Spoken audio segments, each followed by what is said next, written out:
Hello everyone, welcome back to the journey from etiquettes to impression. Today is lecture 3 of the spoken English series. आज मैं आप लोगों के लिए एक बहुत सी इंटरेस्टिंग टॉपिक लेके आई हूँ. मुझे बहुत सारे बच्चों ने कमेंट्स करके ही बताया कि मैम हम लोग को कुछ ऐसे टिप्स एंड ट्रिक्स दीजिए कि कैसे एक पावरफुल प्रेजेंटेशन हम दे सकते हैं. ठीक है, आप इसको रिप्लेस भी कर सकते हैं. इस प्रेजेंटेशन को you can replace it with speech. ठीक है, कि कैसे हम एक पावरफुल स्पीच दे दें. ठीक है, you can replace it with anything. ठीक है, of your choice, any kind of public speaking, any kind of public speaking. ठीक है, मैं ये पब्लिक स्पीकिंग क्यों बोल रही हूँ, let me make it very clear. हम लोग आज ऐसी जनरेशन में रह रहे हैं ना जहाँ पर no one bothers to listen anybody else. कोई किसी को सुनना नहीं चाहता. तो कैसे आप एक पावरफुल स्पीच या एक पावरफुल पब्लिक प्रेजेंटेशन जो है वो कर सकते हैं और लोगों को क्या कर सकते हैं, अपनी तरफ अट्रैक्ट कर सकते हैं. ठीक है, how you can leave an impression on other people, वही मैं आज आप लोग के साथ डिस्कस करूंगी. इंग्लिश एक ऐसी लैंग्वेज है, मैंने आपको बता दिया, जो बहुत ही ज़्यादा पोलाइट है. ठीक है, बहुत ही ज़्यादा पोलाइट लैंग्वेज है. ठीक है, आप किसी को डांट भी रहे हैं इंग्लिश में तो it will not sound like you are being harsh to someone. Until and unless you use really harsh words, तब तक लगेगा ही नहीं कि आप किसी को डांट रहे हैं. इतनी पोलाइट लैंग्वेज इंग्लिश है. ठीक है, ये आपको याद रखना है. उसके बाद मैं आप लोगों के साथ आज यही डिस्कस करूंगी कि कैसे आप जो बोल रहे हैं उसकी तरफ लोगों का फोकस जो है आपको ले आना है by using English language. Initially, you can take the topic as how to give a powerful or a great presentation, or how to be great at any kind of public speaking. Any kind of public speaking, debates, declamations. If you are a teenager, if you are going to a school, if you are at the college, if you are in inter-college debate competition, any kind of situation, how to be a best public speaker. That is what today, which I am going to deal with you all. ठीक है, मैं आज यही आप लोगों के साथ deal करूंगी कि कैसे आपको बेस्ट रहना है किसी भी तरह की पब्लिक स्पीकिंग में. देखिए, मैंने यहाँ पे एक बहुत ब्यूटीफुल कोट मेंशन किया है. ठीक है, बाय चार्लेमेग ने. What he said, to have another language is to possess a second soul. ठीक है, ऐसा होता है अगर आपको दो लैंग्वेजेस आती है ना, अगर mother tongue is very important, लेकिन अगर आपको दो लैंग्वेजेस आती है तो आपके पास दो सोल्स हैं, दो जिंदगियां हैं, दो तरह की जो लाइफ है आप इंजॉय कर सकते हैं. तो keeping this in view and keeping this as a source और a motivation to learn speaking good English, आज हम अपने लेक्चर की तरफ बढ़ते हैं.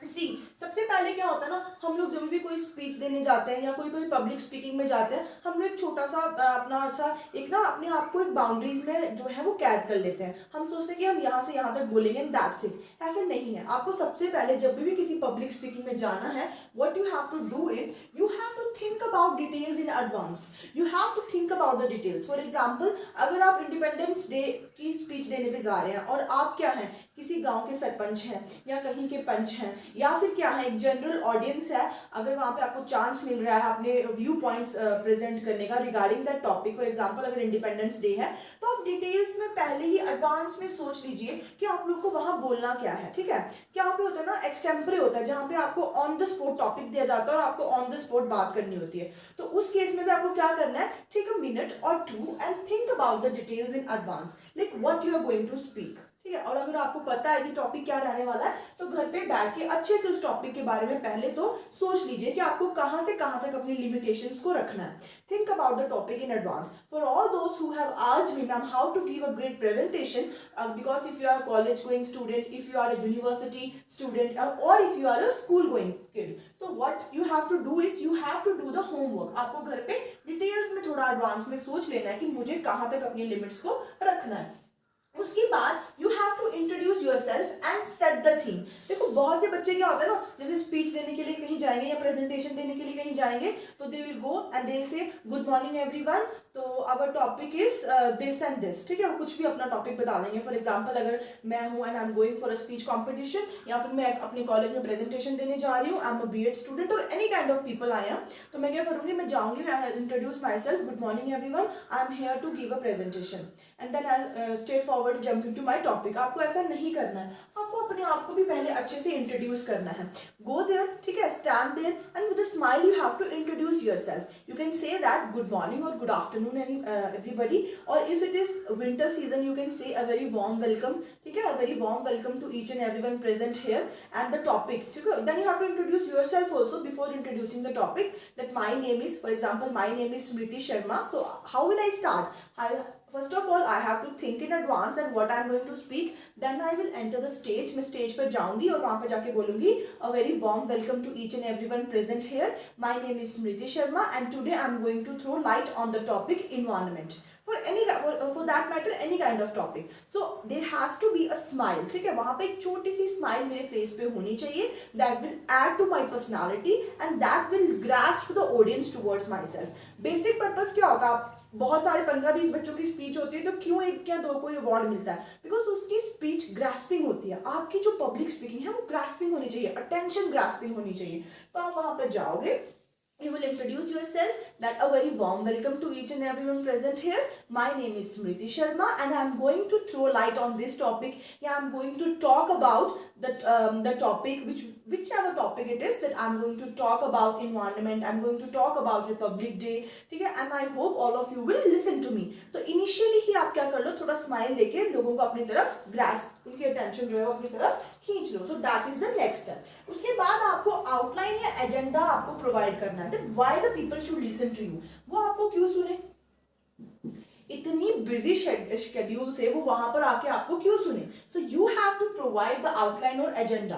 For example I am going to speak about Independence Day and there are an number of people जो Independence Day पे ऑलरेडी बोल चुके हैं और मेरा नंबर लास्ट में आया, तो मैं कैसे इंपैक्टफुल प्रेजेंटेशन वहां पे प्रोवाइड करूंगी? मैं सबसे पहले वहां जाऊंगी, I will keep a smile on my face, I will say that good morning everyone, I hope all of you are keeping fine and I hope all of you are not bored by listening to too many things या too many students on the same topic. So what I do is I'll try to keep you light. ठीक है, I will try to keep you light. मैं आपको थोड़ा easy रखने की कोशिश करूंगी and my topic is also Independence Day but I'll talk about another angle. ठीक है, I will talk about another side of independence. ठीक है, तो इस तरह से आप थोड़ा सा अपना जो एजेंडा है ना उसको क्लियर कर सकते हैं.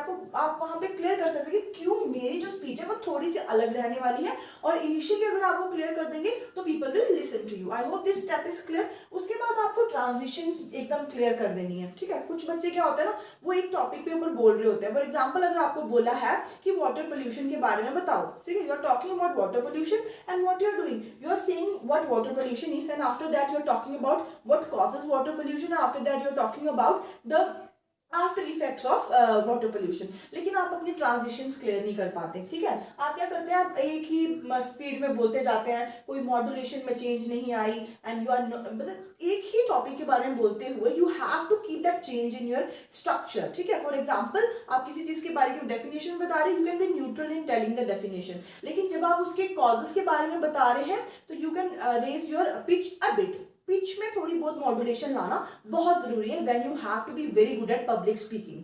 फॉर एग्जांपल आप थोड़ा लाइट कोई जॉब क्रैक कर रहे हैं बीच में, तो उस टाइम पे you have to keep your tone little bit lighter. लेकिन जब आप किसी चीज के बारे में हार्शली बोल रहे हो so that should be visible in your tone. वो आपके टोन में विजिबल होना चाहिए. ठीक है, जैसे कि अगर मैं बात कर रही हूँ, मैं किसी चीज के बारे में बात कर रही हूँ, मैं बता रही हूँ आप लोगों को कि ठीक है वाटर पोल्यूशन ये होता है, लेकिन अब मुझे ये बताना है कि what are its after effects, तो my tone has to be like that. जब मैं वहां पे बोलूंगी ना what are its after effects, so that should be clear कि मैं अभी आफ्टर इफेक्ट्स के बारे में ही बोलने वाली हूँ. मेरी जो डेफिनेशन और स्ट्रक्चर के बीच का जो मेरा ट्रांजिशन है ना वो क्लियर होनी चाहिए. ठीक है, that should be kept in mind. उसके बाद you have to wow your audience. आपको अपनी ऑडियंस को ग्रास्प करना है, उनकी टेंशन सी करनी है. आप बहुत सारे जो है ब्यूटीफुली जो प्रोवर्ब्स हैं वो यूज कर सकते हैं. मेरी एडवाइस आपको रहेगी कि आप सिंगल वर्ड सीखने से अच्छा आप प्रोवर्ब सीखिए, because that adds the beauty. ठीक है, that adds to the beauty of language. Proverb जो है वो लैंग्वेज को ब्यूटीफुल बना देते हैं.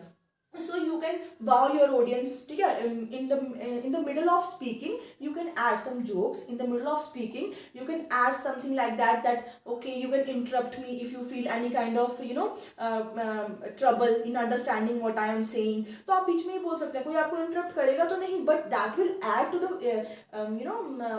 to your public speaking. वो आपकी पब्लिक स्पीकिंग पे थोड़ा एज ऐड कर देगी. फॉर एग्जाम्पल मैं मोनोटोनसली बोलती जा रही हूँ, लोग बोर हो रहे हैं, तो I have to add in the middle middle that I hope you all are not getting bored. So you feel free to ask anything. You can use these kind of words in the middle कि feel free to ask anything. मुझे कुछ भी आप पूछ सकते हैं, या if you are not understanding what I am saying, so just wait for the moment.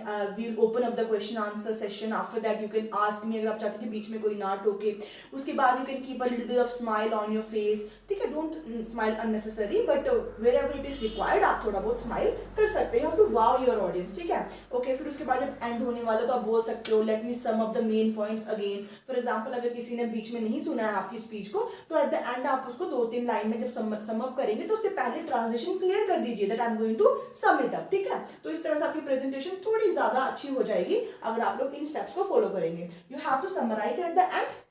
और प्रैक्टिस तो आपको परफेक्ट बनाएगी. आपको उन जो कोई भी पब्लिक स्पीकर ना 1 या 2 दिन में नहीं बन जाता है. He or she has to practice all these things again and again, and you have to keep in mind that you have to wow your audience. You have to grasp their attention.